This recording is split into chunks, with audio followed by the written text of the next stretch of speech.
Well, home prices are doomed. Don't buy a property right now. You are going to get such a great opportunity to buy. Just wait. I've been asking you for like 3 years. We're almost there, and you're going to make a fortune. We're coming through this really weird period where so much liquidity was put into the marketplace that virtually anything would work. And now that liquidity is being removed, and we have to get retracement on everything that happened because it was artificial. And that is going to cause us all kinds of problems, but only for a while. We're going to do really, really well. So hang in there. We're going to make a fortune. Let's go to my slide deck and let's just take a look at what we're talking about.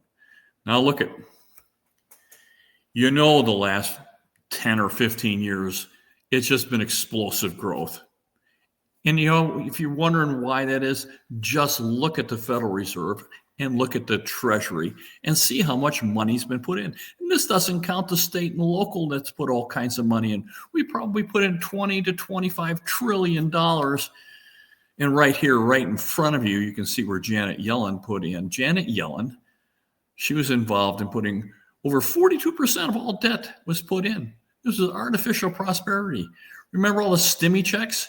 Remember the people standing in line at Louis Vuitton to buy purses and shoes and jackets with their stimmy checks?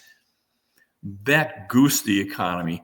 And we were living on this huge credit line. And that credit line, I'm sorry, guys, we're coming to the end of the rodeo here.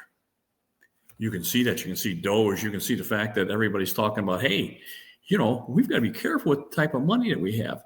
They said that in England just last week. And the British pound dropped like a rock. So this is a global problem. People, all our counties, all our countries, all our nations, they spent like crazy people. And now we got to pay it. So that's going to cause us problems. And of course, my asset class, housing, is a big part of that. We made a lot of money doing this, and we're going to give it all back. So let's just look at this. Now, I'm going to tell you, you can look at this. I'm getting this out of Federal Reserve Electronic Data System. You can see this with real money.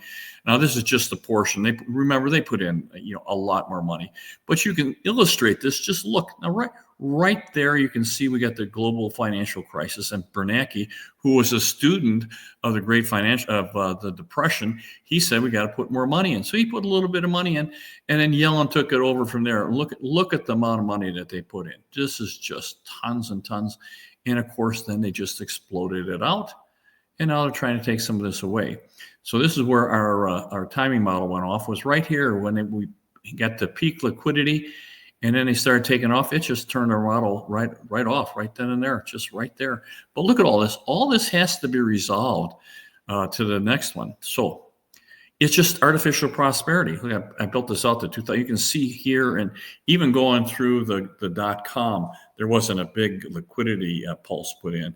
It was just kind of real even and just adding it slowly, 3-4% a year. And then of course we got right here. Here's Bernanke with the big pop, and then it takes off from there. This is way more than 2 or 3%, and we just put tons and tons and tons of dough, and we are going to have to pay that back. Now, I'm going to tell you, there's confusion. I've been saying that the market is really slowing down, and people say, oh no, it's doing really, really well. Well, it depends on what index that you're looking at. Now, if you're in Scottsdale, I live in Scottsdale.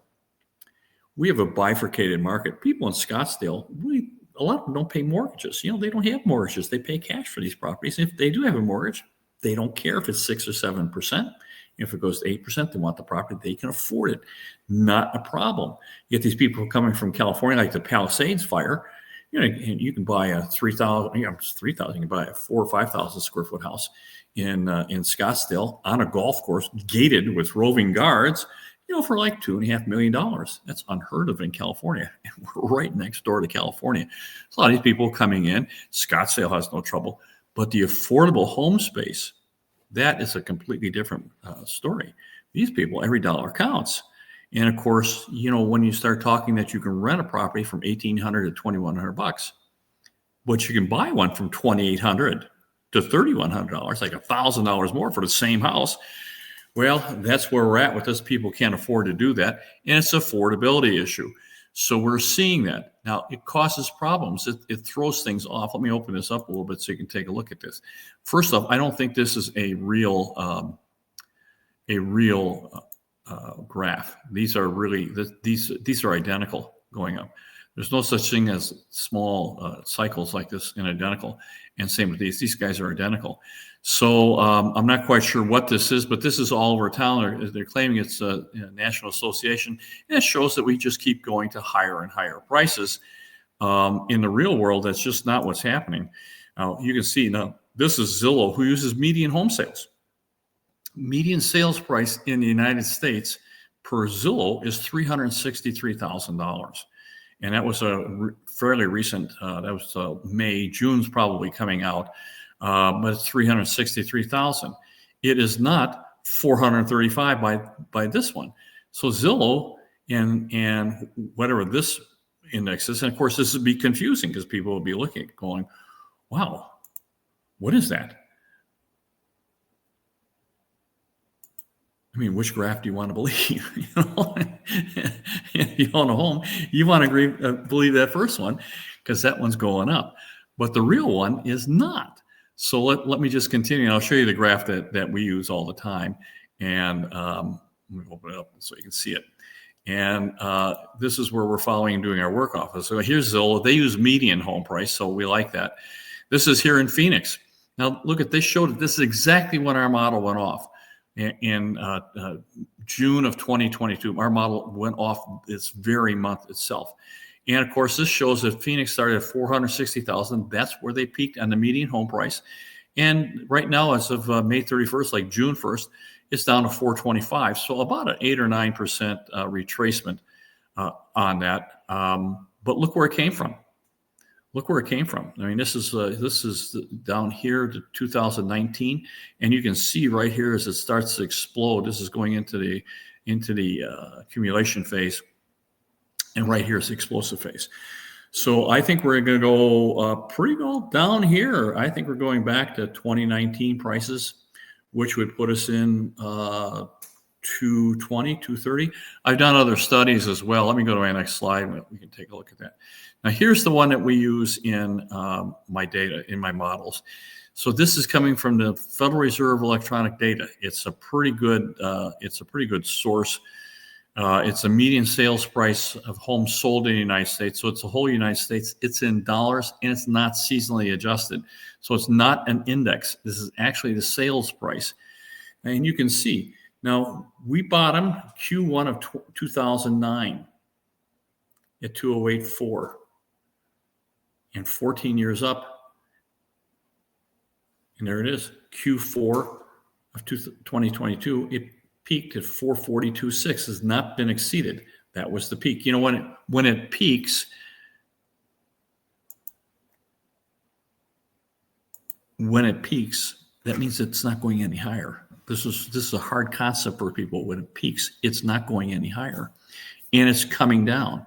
And our cycle work is saying it's going to come down very, very hard because all that artificial prosperity, all that artificial money, all that stuff that we didn't really deserve. It was so easy. How hard was it? You just bought a piece of property and it skyrocketed. You did nothing for it because of all this inflation, all this liquidity put in, drove the prices higher, and now they stopped. So when you have something that, you can't continue, it eventually stops. And then when it stops, it goes up. And, on these cycles, they generally complete. So let me go back to my slides and let's take a look at where we're going with this. Now, this is Phoenix. This is coming from John Wake with HomeSmart, and he has done an absolutely phenomenal job with collating it. Now, this is 2005, the great financial crisis, right here, the great financial crisis. And there's peak number one. That's where it stopped right there. So we had this enormous run up. You can see the run up here. This is the green line. In September of 2005, it peaked right at around $260,000. 4 years later, all the way down, 115.3, just about 4 years. Maybe not quite, but pretty doggone close. And that's where it bottomed, bounced around here, came down just a little bit more. But this is really the bottoming process right there. So 4 years down, almost perfectly. But look at the difference in value. This came down, what is that, 60%? It's probably, it's probably came down 60%. That was here in Phoenix, we wore the crown for bad business. It was really terrible. And then 14 years up, from April 2009 to May of 2022, 13 years, 1 month, and it peaked. It has not been exceeded here in Phoenix, Arizona. These are median home cash sales, not seasonally adjusted. These are the median sales price at $475. So 13 years. Now we said 14. Could it be 13? Of course it can. It can be 15. Of course it can. But once it peaks, it peaks. And now it's 4 years from here. So in Phoenix, 4 years is we're looking probably the bottom again, like we did here, right? Here. We're looking at probably, May of 2026, right around the corner from us. Could it be, it could be June or July? Could it be, March? Of course it can. But what that tells us, we're done. The cycle's completing. And it appears it's worse than what it was in 2005, 6, 7, 8, 9, 10. We got really carried away. We had all this liquidity. We didn't have that liquidity that went in the great financial crisis. Afterwards, we had all the defaults and all the capital destruction that you can understand. But then it just stopped. But it didn't stop. It just kept adding and adding. And of course, the economy just kept exploding. And now we have to pay for that. It's going to complete, and it is completing right now. So it's completing right now. This is with the median sales price. Now, this is a very, very good index, and it's meant to just tell you what it is. Now, remember what a median is. That's the one mostly in the middle. Average, of course, is the average price, which gets really pulled up by those people buying in Scottsdale. They don't care, and they buy much more expensive properties, and that pulls the average up. Now, it also pulls the median up, but not as severely. So still being distorted by the fact that you're getting these very, very expensive homes being bought, and they're pulling the prices up. Now that's the median. It doesn't pull it up anywhere near as much, but it does get dragged up. So let's just go in. And so we are certainly beyond a shadow of a doubt completing. Let me go to my next slide. Now, here's some of the things. These are signposts. These are things that are telling you, that are confirming what we're talking about. It's now less expensive to buy an absolutely brand new home, not by a little bit, by $33,000. So a new home is $33,000 less than a median new existing home, and it's not including concessions. Concessions are running 8.7%.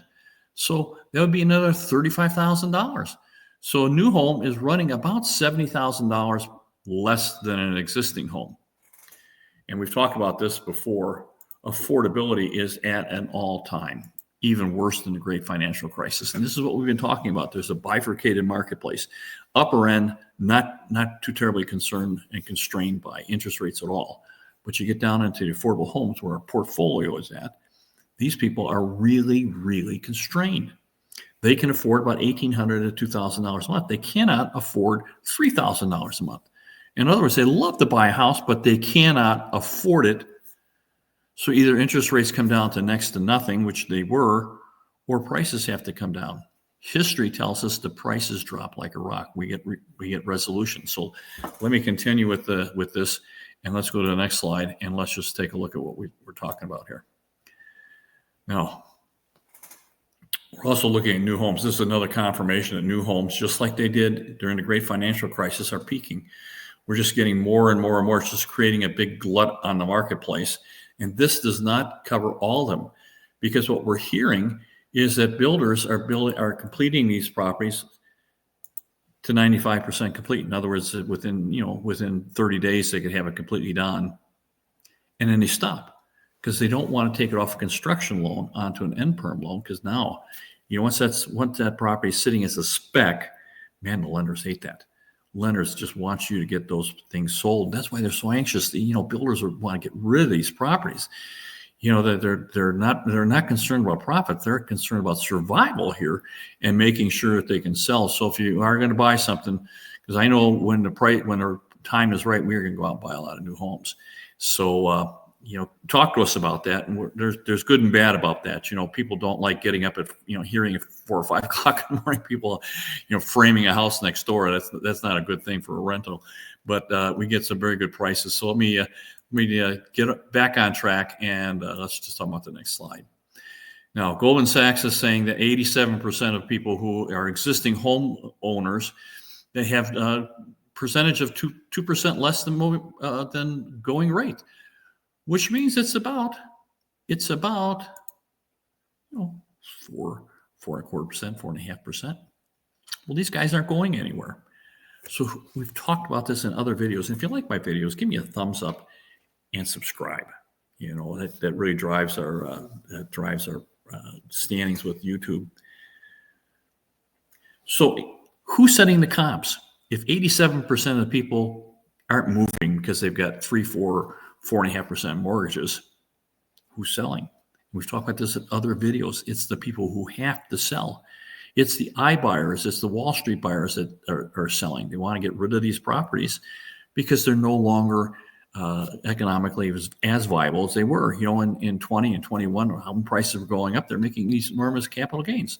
Now they see the writing on the wall. They want to get rid of their holdings, and they're selling. You only need 3 people in your area to set the comps. 3 comps. And the people who are selling have to sell, and they're not holding out for top dollar. So if they sold for $400,000, the next guy's going to sell for $375, then $350, then $325, and that is the typical sequence. Because just like it went up, it's going to come down. So it's just simple math for us. Let me go to the next slide and let's just talk about that. Now, we've talked about this before. This is coming from Charles Hugh Smith. He's sent this out in January. He was just already using symmetry and his analysis, telling us just off of bubble 1, which would be the great financial crisis. You can see the difference. I mean, look at the difference in the size of this thing. And he's saying if we just came down 30% to the accumulation phase, just 30%. Just 30%. Do you know how devastating just 30% coming down is? That's why I say housing is doomed. Just 30%. When most of the buyers are FHA, 3% down conventional, 5% down conventionals, and you're talking about coming down just 30%, well, it wipes them out. This is what I'm talking about, is that it's a cascade. It starts coming down, and once they get down, remember, in FHA buyers, we have 1.2 million FHA buyers that are already delinquent, and it's been hidden by the Biden administration for years, and now it's coming out. And of course, they put down 3.5% down payment, but then finance back 1.75% for the FHA mortgage insurance premium, so they have less than 2% equity, and we're talking about only a 30% retracement. Wow. Housing's doomed. And this is what we're talking about. Let me go to the next slide. Or let me go back to this slide. Because if we retrace total retracement, like we did in Phoenix, my properties went down 60%. You could see, we went through the graphs. My places went down. Some of them just get beat up. It could be 60%, a 60% retracement. Do you know what that would do to the economy? Do you know what that would do to housing? It's dooming it. It's retracing. This is solving the affordability problem. This is what happened in the great financial crisis. It solved the affordability problem brutally, just brutally. And of course, what happens to the economy? Because housing takes over 19% of the GDP is housing. And we start going negative like this, it destabilizes banks and lenders. Just think of all the builders and the suppliers to the builders, the plumbers, the electricians, the cabinet makers, the concrete people who aren't going to get paid. It becomes a ripple effect. We're already seeing that construction workers are being laid off. So this is just confirming our model. And our model is telling you that housing is doomed and you need to be careful. Now, the converse to that is we're going to make a fortune, because we're going to wait and we're going to buy these properties that are going to need to be cleared. They're going to go on clearance sale. You go to my next slide and let's just talk about that.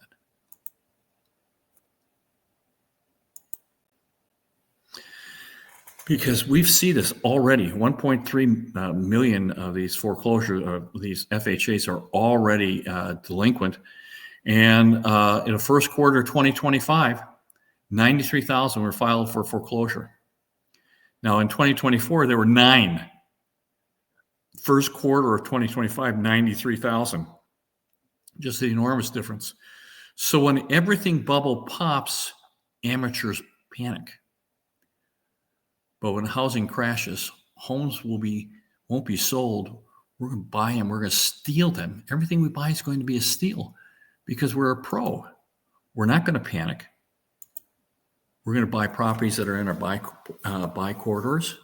We're going to buy them in our buy protocol. We're going to buy properties that cash flow. Remember, this is where fortunes are made. Now, you're going to be scared to death. You will be scared to death. No, I'm not going to buy. And that's when pros buy. We've got big investment houses have billions of dollars just waiting for this to happen. What do you think Warren Buffett's doing? He's got like $320 billion. He's waiting for the economy to crack so he can get in and buy some properties that he thinks are really worthwhile. So let me go to my very last slide, I think, and let's just talk about that. So this is where I'm at. I would love you. I would love your business. Come talk to us. See if we can't do business together. We're expecting this. We're already getting inquiries. We want to get plans. Remember, this is a plan. We don't just buy willy-nilly. We plan things. So we want to find out, what your income needs are, how much capital you want to do, what your time frame is. Do you have special events in your life like weddings or kids going to college, or you got retirement? How much money do you need in retirement? Do you need 10, 15, 20, $25,000? These are easy things for us to figure out, and we can do this. Most of my clients, this is all passive, by the way. So you can be involved with it or not be involved with it. It's really up to you how involved you want to be. You do own the property, so we're here as a advisory condition. So let us know. Call me.